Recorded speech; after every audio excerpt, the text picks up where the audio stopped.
We all know that life can be challenging, and there are ways in which all of us experience and navigate that differently. We face all kinds of mental health challenges in the way that we process the world we live in.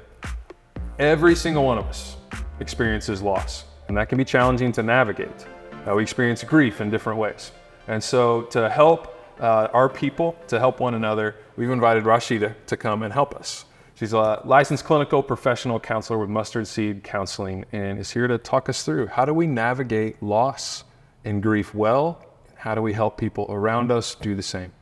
Talk to us a little bit about loss. How do you think about loss that leads to grief? Loss can be very complicated because it can run on a spectrum of things. Of course, oftentimes we think about death, whether it be a death of a loved one, a death of a friend, a death of a pet. It could be that. It could also be the loss of a job, the end of a relationship, loss of a child, transitioning from working into retirement. It covers a multitude of topics. I once heard that all loss must be grieved. Mm-hmm. What does grief mean, and how do we do that well when we're experiencing loss? So grief is what happens as a result of loss a lot of times. So we have this, if I had to describe it and kind of illustrate it with words, there's like a heaviness. And for a lot of people who are not necessarily dealing with mental health issues, it's a very new and often weird thing for them because, we experience situations that are negative and we're used to being able to come out of them. Yeah. And usually with grief, it becomes hard. What help can you offer us to just embrace that journey well? Well, one of the things is not to be in denial. It's challenging sometimes to get people to understand you've lost something.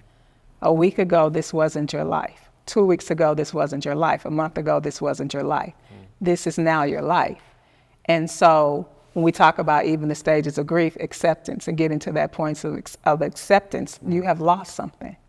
You need to acknowledge it, or you should acknowledge it, or to be helpful for you to acknowledge it for you to move past it. And my hunch is you would say you probably need some people alongside you to take that journey as well. Is that right? That is exactly right. We are not meant to be an island. We're not meant to go through things in isolation. And oftentimes with grief and loss, you want to isolate, right? So as someone who is supporting someone who has experienced something as, traumatic or as impactful as grief and loss, or a loss that leads to grief, it's important to, first of all, as the person that's supporting, to understand that what's a loss for you or what's not a loss for you doesn't mean that it's not a loss for that individual, right? Yeah. So it's not about what you think, it's about what that person is experiencing. I hear you saying expect a journey. Expect a journey. Don't rush it. Don't rush it. Look for what it's revealing. Lean on some people around you. What would you say to someone who says, I have this person in my life who's going through a real loss? How do I show up well for them? The best thing, or one of the best things, is to be available, right? So grief and loss, so we're talking about loss that leads to grief. It could hit someone at any time. So to be available to someone is super important. When we've experienced loss, or we're supporting someone who is going through loss, how do we know it's time to reach for additional help? So we want to look at behaviors, right? Is this person doing things that are out of the norm? People look for outlets all kind of ways when they're dealing with grief and loss, especially if they're having a hard time expressing it.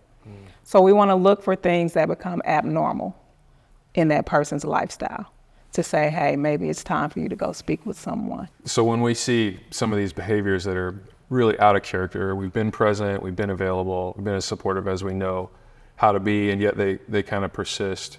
The opportunity to encourage them to reach out for additional help. A lot of times people experiencing loss feel depressed. How do you speak about depression in a situation like that? You speak about it. So you just speak about it. You talk about the depression. You say that you make sure that this person understands that this is a part of that cycle. This is a part of the grief cycle. To be sad, it's a sad situation. And that sadness can lead to depression, and it's okay. You had a loss. Loss equals sadness, right? Yeah. And so that can lead you to depression. And it's okay. Accept it. Let's talk about accepting it, understanding this is what's going on with you, and it's natural, and it's a normal reaction to whatever you've lost. Grief and loss come to visit all of us in more and more ways, and each time is new. And we just want to be people who embrace what God has in each one of those moments and show up well for our people. Yeah, absolutely.